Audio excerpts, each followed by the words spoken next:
राम राम बहन भाइयों माताओं, ज्ञान कहानी 99 में आप सबका स्वागत है।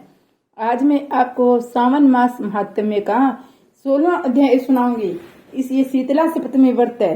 सप्तमी के दिन जो व्रत करते हैं वो शीतला सप्तमी कहलाता है। कल मैंने आपको पंचमी और छठ का महत्व बताया। पंचमी के दिन नाग पूजा करने से बहुत ही धर्म और पुण्य मिलता है और नाग का जन्म नहीं होता। और आज शीतला सप्तमी व्रत का महत्व है। सुनो, शंकर भगवान जी बताते हैं। शंकर भगवान जी संत कुमार जी से बोले, अब मैं तुम्हें सावन शुक्ल सप्तमी व्रत के विषय में बतलाता हूँ, ध्यान पूर्वक सुनो। पहले दीवार पर बावली का चित्र बनावे, उसमें अशरीरी संज्ञक दिव्य स्वरूपधारी 7 जल देवता बनाए। 2 लड़कों के साथ पुरुष संयंत्र सहित नारी, 1 घोड़ा बैल, नरवाइन सहित पालकों के चित्र बनवावे। 16 उपचार द्वारा जल देवी की पूजा कर ककड़ी, दही और चावल का निवेद समर्पण करे। निवेद पदार्थों का बायना निकालकर ब्राह्मण को अर्पण करना चाहिए। इस प्रकार 7 वर्ष तक व्रत करके 7 सौभाग्यवती स्त्रियों को भोजन कराकर उद्यापन करना चाहिए। एक सोने के पात्र में 7 जल देवताओं की प्रतिमाएं रखकर पहले दिन अपने पुत्र के साथ उन प्रतिमाओं का पूजन करना चाहिए। दूसरे दिन ग्रह होम सहित चरु होम करना चाहिए। अब तुम इस व्रत के फल के बारे में जानो। महाराष्ट्र प्रदेश में शोभन नाम का एक नगर था। उसमें एक धार्मिक विचारों वाला धनी व्यक्ति रहता था। उसने निर्जन वन में एक बावड़ी बनवाई। बावड़ी के उतरने के लिए उसने मूल्यवान पत्थरों की सीढ़ियां बनवाई, परंतु उस बावड़ी में एक बूंद भी पानी नहीं आया। धनी ने दुखी होकर सोचा, मेरे परिश्रम और धन दोनों ही बेकार गए। वह इन विचारों की ग्रस्त रात वही बावड़ी के पास सो गया। रात को उसे स्वप्न आया कि यदि तुम अपने पुत्र की बलि दो तो तुम्हारी बनवाई हुई बावड़ी जल से भर जाएगी। सुबह होने पर वह धनिक अपने घर आया और अपने पुत्र द्रविड़ से रात के स्वप्न के बारे में बताया। उसका पुत्र द्रविड़ भी धार्मिक वृत्ति वाला था। उसने पिता की बात सुनकर कहा, पिताश्री, आप मेरे जन्मदाता है। इस प्रकार आप अपने पुत्र के भी जन्मदाता हुए। ये तो एक धार्मिक कार्य है। आपके सीतासु और चंडासु 2 पुत्र है। आप बिना हिचक अपने बड़े पुत्र सीतासु की बलि दे दीजिए, परंतु ये बात आप स्त्रियों से गुप्त रखें। इसका कारण यह है कि मेरी पत्नी गर्भवती है। परसों का समय निकट होने के कारण वह अपने मायके जाने वाली है। उसके साथ आपका छोटा पुत्र चंडासु भी जाएगा। उसके मायके जाने के बाद ये काम निर्विघ्न समाप्त हो जाएगा। धनिक अपने पुत्र के ऐसे विचार सुनकर गदगद हो गया और बोला, तुम धन्य हो। ऐसी बीच उसकी पत्नी सुशीला को उसके मायके से बुलावा आ गया। वह मायके जाने की तैयारी करने लगी। तभी द्रविड़ सुशीला से बोला, सीतांशु यह मेरे पास रहेगा, चंडासु तुम्हारे पास साथ चला जाएगा। सुशीला ने अपने पति की बात मान ली। सुशीला के जाने के बाद पिता और पुत्र ने सीतासु के शरीर में तेल मल करने लाया। मूल्यवान कपड़े और आभूषण से उसे सुसज्जित किया। वर्ण नक्षत्र पूर्व आषाढ़ के आ जाने पर दोनों ने उस बावड़ी के किनारे पर ले जाकर खड़ा कर दिया और प्रार्थना करने लगे, इस लड़के की बलि से जल देवता प्रसन्न हो। लड़के की बलि देते ही बावड़ी अमृत तुल्य जल से भर गई। दोनों बाप बेटे बावड़ी के जल से भरा देखकर प्रसन्न हुए, परंतु पुत्र के बलिदान से दुखित मन से घर लौट आए। उधर सुशीला के मायके में तीसरा पुत्र पैदा हो गया। 3 मास का पुत्र होने पर वह अपने ससुराल लौट आई। रास्ते में जब वह बावड़ी के पास आई, उसे जल से परिपूर्ण देखकर चकित रह गई। वह उसे स्नान करने के लिए बोली, मेरे ससुर का परिश्रम धन का खर्च यथोचित रहा। उस दिन सावन शुक्ल सप्तमी तिथि। सुशीला ने शीतला का शुभ व्रत करा और वहीं पर दही और चावल मंगवाकर स्वादिष्ट भोजन बनवाया। जल देवता की पूजा करके दही, चावल और ककड़ी का निवेद्य देकर बायना ब्राह्मणों को दे दिया। वहां से सुशीला की ससुराल 4 कोसी थी। अब सुशीला दोनों लड़कों के साथ बावड़ी से घर की ओर चल दी। इधर जलदेव आपस में कहने लगे, इसका बड़ा पुत्र हमें वापस लौटा देना चाहिए, क्योंकि इसने बड़े प्रेम से हमारा व्रत किया है। उन्होंने सुशीला का बड़ा पुत्र जल से बाहर निकाल दिया।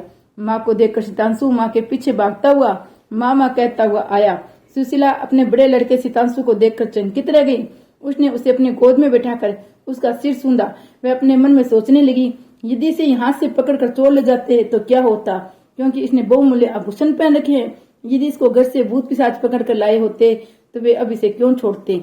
घर के संबंधी चिंता के सागर में गोते लगा रहे होंगे, परंतु उसने सीतांशु से कुछ नहीं पूछा कि तुम यहाँ अकेले क्यों रह रहे हो। उधर सुशीला के आने का समाचार पाकर पिता पुत्र सोचने लगे। सुशीला जब अपने बेटे के बारे में पूछी कि तुम्हें क्या कहेंगे। इसी बीच तीनों बालकों के सहित सुशीला अपने घर पहुंच गई। ससुर और पति बड़े पुत्र सीतांशु को देखकर बड़े अचंभे में पड़ गए। था उसके साथ ही प्रश्न होकर सुशीला से पूछा, हे सुभद्रे, तुमने किस पुण्य या व्रत को किया था निश्चय तुमको पवित्र आत्मा हो। इस हितांशु को मरे हुए 2 महीने बीत चुके हैं, फिर तुमने इस कहां से प्राप्त किया है? जातिस में तुम अपने साथ 1 लड़का ले गई थी और आतिश में 3 पुत्रों को लेकर आई हो। ये बड़े आश्चर्य की बात है। तुमने हमारे वंश का उद्धार किया है। मैं तुम्हारे कैसे और किस प्रकार स्तुति करूं? इस प्रकार उसके ससुर ने उसकी प्रशंसा की और पति के साथ उसे प्यार भरी नजरों से देखा। सास ने भी उसकी प्रशंसा की। सुशीला ने प्रश्न होकर कहा, ये सब सुमार्ग पर चलने का फल है। मेरे सनत कुमार, तुमसे मैंने शीतला सप्तमी का व्रत एवं उसकी कहानी सुनाई है। इस व्रत में दही, चावल, ठंडा जल, ककड़ी, फल, बावड़ी जल और शीतला माता के देवता कहे गए हैं। इसे करने वाले तीनों प्रकार के तापों से मुक्त हो जाएंगे। इसलिए सावन शुक्ल सप्तमी का यथार्थ नाम शीतला सप्तमी हुआ।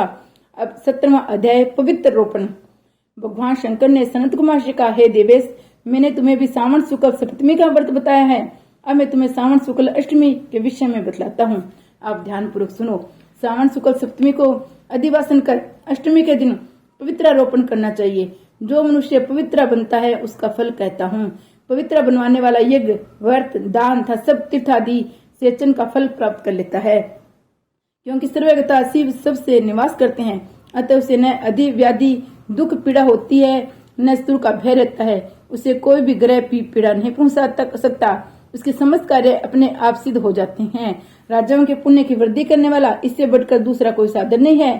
श्रावण शुक्ल सप्तमी के दिन अधिवासन करके देवी के लिए उत्तम पुष्प, फल, गंध, सब प्रकार की पूजन सामग्री लेके अनेक प्रकार के निवेद, वस्त्र, आभूषण आदि एकत्र करे।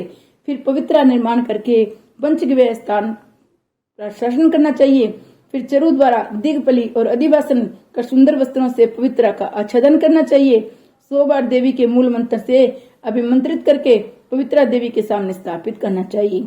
देवी का सुंदर मंडप का निर्माण कर रात्रि जागरण करना चाहिए। अगले दिन प्रातः काल स्नान करके दिशाओं में बलि देने चाहिए।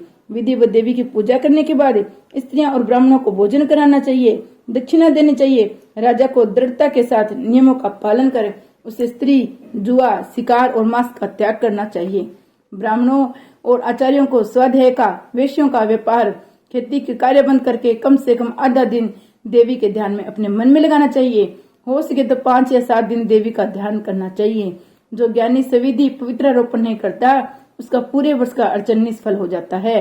अतः मनुष्य को भक्ति पूर्वक दिव्य प्राण होकर प्रति वर्ष पवित्रारोपण करना चाहिए।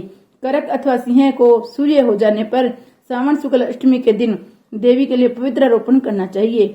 इसे नित्य क्रम समझकर करना चाहिए। सनत कुमार ने कहा, हे देवादिदेव महादेव, आपने जो पवित्रारोपण बताया है उसके निर्माण की विधि ठीक इस तरह से मुझे समझाइए।